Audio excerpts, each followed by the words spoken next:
100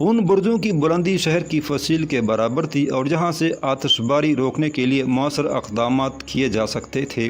یہ دیکھ کر سور کی فوجوں نے جوابی کارروائی کی۔ ان کا طاقتور بحری بیڑا نو تعمیر شدہ راستے کی دونوں طرف نمودار ہوا اور زبردست حملے کرنے لگا۔ اب حالت یہ ہو گئی کہ شب و روز تیر، نیزے اور منجنیقوں کے پتھر برسنے لگے۔ ہلاکت کی اس موسلادھار بارش میں ساحل اور برجوں کے درمیان نقل و حرکت ناممکن ہو کر رہ گئی۔ اس کا توڑ یونانی انجینئروں نے یہ کیا کہ راستے کے دونوں طرف لکڑی کے شہتیروں سے مضبوط باڑ بنانی شروع کی۔ اہل سور نے نہلے پر دہلا مارتے ہوئے ان باڑوں کو فصیل پر سے اندھادھند نشانہ بنانا شروع کر دیا۔ لکڑی کی باڑوں میں جب روغن گرتا اور پھر آتشی تیر برسائے جاتے تو وہ دڑا دڑ جلنے لگتی۔ یونانیوں نے جوابی کارروائی کے طور پر ان باڑوں کو ایک خاص قسم کے چمڑے سے ڈھانپ دیا اور وہ آگ سے محفوظ ہو گئیں۔ ایک طرف بحر احمر کے پانیوں میں یہ ہنگامہ میشر برپا تھا اور دوسری طرف جبل الشیخ کے ایک سرد اور تاریک قید خانے میں تابان قید و بند کی صعوبتیں جھیل رہا تھا۔ اسے ان مصائب میں گرفتار ہونے اب کئی ماہ بیت چکے تھے۔ دوسرے قیدیوں کی طرح اس کے چہرے اور سر کی بال بھی چٹاؤں کی صورت اختیار کر گئے تھے۔ برہنہ جسم پر میل کچیل کی تہیں تھی اور مسلسل خنکی کے سبب کال پٹ چکی تھی۔ قید کی اس طویل سرد رات میں اس کے تصور کے آسمان پر صرف دو ہی ستارے چمکتے تھے، کورا اور مارشا۔ وہ انہی کے خیالوں میں گم رہتا تھا۔ کورا کے قاتلوں سے انتقام لینا اور مارشا کو اس کے دشمنوں کے نرغے سے نکالنا، یہی اس کی زندگی کی دو آخری خواہشیں تھی۔ لیکن قرائن بتاتے تھے کہ یہ آخری خواہشیں اس کے ساتھ ہی اس تاریک قید خانے میں دفن ہو جائیں گی۔ شروع میں تابان اس تہہ خانے سے نکلنے کے بارے میں پر امید تھا، لیکن پھر ایک روز اس کی تمام امیدوں پر اوس پڑ گئی تھی۔ اسے پابند سلاسل کرنے والوں کو کسی طرح معلوم ہو گیا تھا کہ تابان نامی یہ قیدی بحیرہ آجین اور یونان میں ایک ایسے بگوڑے غلام کے طور پر مشہور رہا ہے جو نکل بھاگنے میں اپنا ثانی نہیں رکھتا۔ اسی روز سے تابان کے لیے خاص احتیاطی تدابیر اختیار کی گئی تھی اور وہ چھت سے جھولتے ہوئے اپنے پنجرے میں قطعی بے بس ہو کر رہ گیا تھا۔ پھر دھیرے دھیرے تابان نے حالات کے سامنے ہتھیار ڈال دیے تھے۔ اب وہ صرف کسی معجزے کے انتظار میں زندہ تھا۔ اس کے مردہ حوصلے کی راکھ تلے امید کی ایک چنگاری تھی۔ وہی چنگاری اس کے ٹٹرے ہوئے جسم میں زندگی کی حرارت باقی رکھے ہوئی تھی۔ شاید کوئی انہونی ہو جائے، شاید شب و روز کی یخ بستہ انبار میں سے کوئی سورج ایسا طلوع ہو جائے جس کی کرنیں اس کی زنجیروں کو پگھلا ڈالیں۔ شاید وہ ایک تاریک دن تھا۔ اس قید خانے میں ہر دن تاریک ہوتا تھا۔ صرف محافظوں کی آمد و رفت اور پنجروں میں پھینکی جانے والی خوراک سے اندازہ ہوتا تھا کہ ان پتھریلی دیواروں سے باہر کہیں دور نیلے آسمان پر سورج چمکنے لگا ہے۔ تابان اپنے آہنی پنجرے میں بے سود پڑا تھا۔ اس کی نگاہیں کچھ دور ایک دوسرے پنجرے پر مرکوز تھیں۔ یہ پنجرہ خالی تھا۔ اس کا مکین چند روز پہلے قید سے رہائی پا گیا تھا۔ پنجرے کی قید سے بھی اور زندگی کی قید سے بھی۔ وہ کئی دن سے اپنے پنجرے میں بے سود پڑا تھا، نہ کروٹ بدلتا تھا، نہ کانی پینے کے لیے اٹھتا تھا۔ پھر ایک روز اس کے گلے سے خرر خرر کی صدائیں نکلنے لگی اور وہ صبح ہونے تک مر گیا تھا۔ محافظ کچھ دیر اسے لمبی چڑیوں سے ٹھوکے دیتے رہے تھے، پھر پنجرے سے نکال کر غلیظ فرش پر گھسیٹتے ہوئے باہر لے گئے تھے۔ مرنے والا ازبک تھا، عیش و عشرت کے ماحول میں آنکھیں کھولنے والا اور ناز و نام میں پلنے والا رئیس زادہ۔ وہ اس جان لیوا تاریکی میں بلا کب تک زندگی کا بوجھ اٹھا تھا۔ وہ مر گیا تھا، ایک خوبرو چہرے کی جستجو میں اپنی زیست گنوا بیٹھا تھا، اور اس سر جہنم میں مرنے والا ایک کوئی پہلا قیدی نہیں تھا۔ ہر دوسرے تیسرے روز کوئی نہ کوئی نصیب کا مارا یوں ہی آزادی پا جاتا تھا۔ تابان کے ساتھ قید رہنے والے تقریباً سبھی قیدی ایک ایک کر کے رخصت ہو چکے تھے۔ ایک وہی اب تک سینے پر سانسوں کے وار سہ رہا تھا۔ وہ جانتا تھا کسی صبح وہ بھی اپنے پنجرے میں بے حس و حرکت پایا جائے گا اور محافظ اسے طویل چھڑیوں سے ٹھوکے دینے کے بعد اٹھا کر باہر لے جائیں گے، باہر جہاں زندگی اپنی تمام تر حرارت اور روشنی کے ساتھ موجود ہوگی، لیکن وہ نہیں ہوگا۔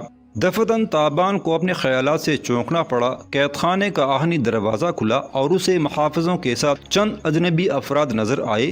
وہ تعداد میں 4 تھے اور انہوں نے ایرانی فوج کی وردیاں پہن رکھی تھی۔ قید خانے میں پھیلے ہوئے شدید تعفن سے بچنے کے لیے انہوں نے اپنے منہ کپڑے سے ڈھک رکھے تھے۔ آہنی پنجروں پر نظریں دوڑاتے ہوئے وہ تابان کے سامنے آ رکے۔ ایک شخص نے ناک سے کپڑا ہٹایا تو تابان اسے پہچان کر دنگ رہ گیا۔ وہ سردار رختاس تھا۔ کئی ماہ پہلے جب تابان آفرندہ کی اطلاع پر کورا کو پڑاؤ سے نکالنے گیا تھا تو رختاس اور خوشمند کو راستے میں جھل دے گیا تھا، لیکن آج رختاس کو دیکھ کر اسے یوں لگ رہا تھا کہ وہ اسی وقت سے اس کے تعاقب میں ہے، اسے کھو کر شب روز اسے ڈھونڈتا رہا ہے اور آج اس تک پہنچنے میں کامیاب ہو گیا ہے۔ تابان کی حالت دیکھ کر رختاس کی آنکھوں میں گہرا تأسف ابھر آیا۔ یہی حالت ہوشمند کی ہوئی۔ وہ رختاس کے پہلو میں کھڑا تھا۔ تابان اپنے قفس میں اٹھ کر بیٹھ گیا، اسے آنکھوں پر بھروسہ نہیں ہو رہا تھا۔ رختاس نے سخت لہجے میں بندی خانے کے محافظوں سے کوئی بات کہی۔ وہ جلدی اقرار میں سر ہلانے لگے۔ پھر چند محافظ ایک متحرک چبوترا لیے ہوئے اندر داخل ہوئے۔ یہ چبوترا قیدیوں کو پنجرے سے نکالنے یا داخل کرنے کے لیے استعمال ہوتا تھا۔ متحرک چبوترے کی آمد کا مطلب تھا کہ تابان کو نکالا جا رہا ہے۔ کوئی ایک پہر بعد تابان ایک صاف ستھرے آراستہ کمرے میں موجود تھا۔ اس کے بدن کو خوشبو ملے نیم گرم پانی سے مل کر دھویا گیا تھا، آرام دہ ریشمی لباس پہنایا گیا تھا اور پھر اس پرحرارت گداز بستر پر پہنچا دیا گیا تھا۔ سردار رختاس اور خوشمند اس کے ساتھ تھے۔ تابان نے سردار رختاس سے کہا کہ وہ سورج کی روشنی دیکھنا چاہتا ہے۔ سردار رختاس نے کہا کہ یہ دن نہیں رات ہے، ہاں وہ ستاروں کا منظر دیکھ سکتا ہے۔ اس نے پہلو میں واقع کھڑکی کا دبیس پردہ سرکا دیا۔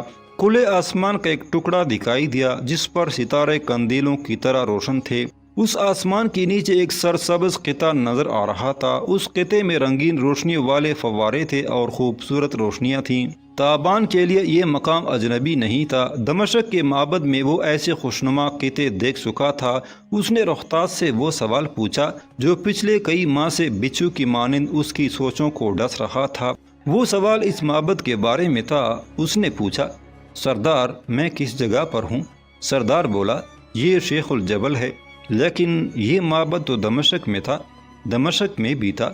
رختاس نے بھی اس پر زور دیتے ہوئے کہا، جب دمشق کے معبد کو یونانی حملہ آوروں سے خطرہ پیدا ہونا شروع ہوا تو اس معبد کی تعمیر کا آغاز کر دیا گیا تھا۔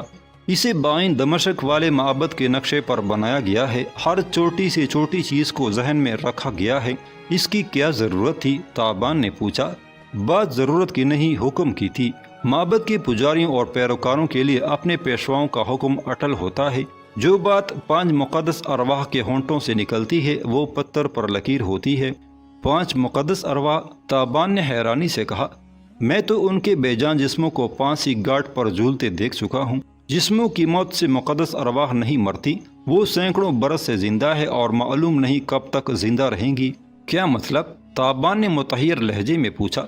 مطلب یہ کہ مقدس ارواح افراد کا نام نہیں، یہ اس عقیدے کا نام ہے جو اس معبد کے پجاری صدیوں سے اپنائے ہوئے ہیں۔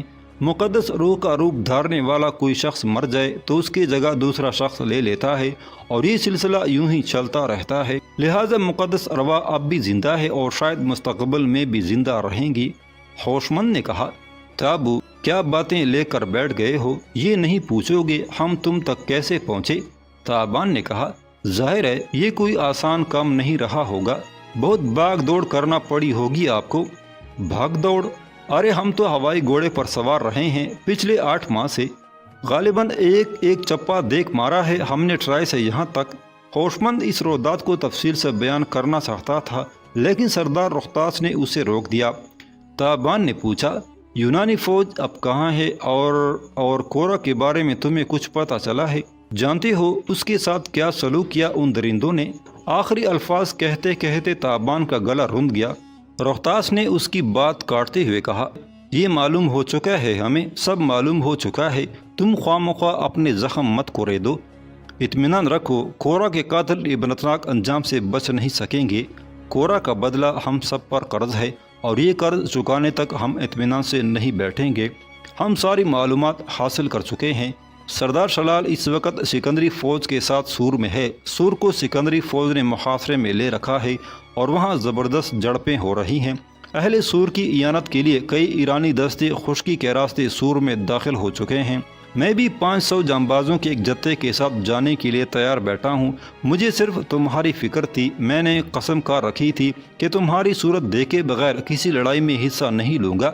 ہوشمند نے کہا، آپ نے کچھ اور قسمیں بھی کھا رکھی تھی، ان کے بارے میں بھی بتا دیجئے۔ سردار روہتاس مطمئن انداز میں مسکرانے لگا۔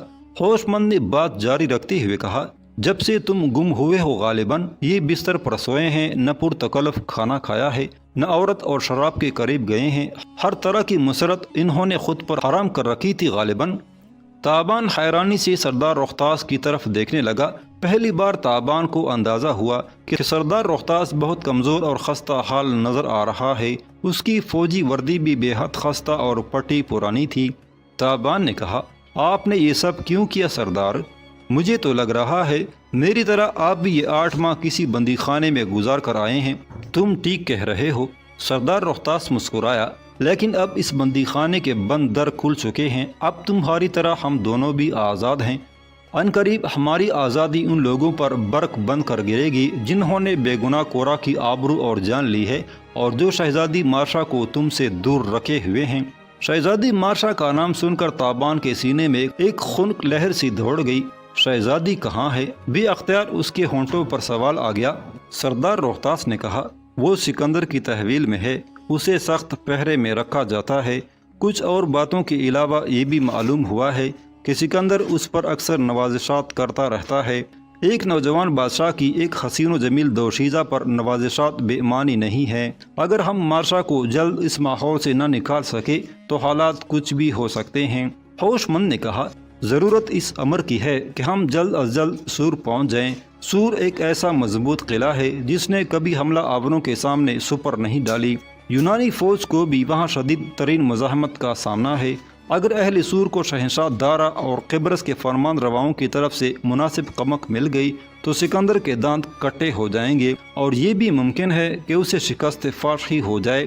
اس وقت اہل سور کو افرادی قوت اور ہتھیاروں کی اشد ضرورت ہے۔ ایک ایک فرد اور ایک ایک ہتھیار قیمتی ہے۔ تابان نے کہا، اگر شہر محاصرے میں ہے تو ہم وہاں داخل کیسے ہوں گے؟ روہتاس نے جواب دیا، شہر کی ایک جانب خشکی سے ملی ہوئی ہے، اس طرف سے ہر طرح کی کمک اہل شہر کو پہنچ رہی ہے، اور یہی بات میسورین کے حق میں جاتی ہے۔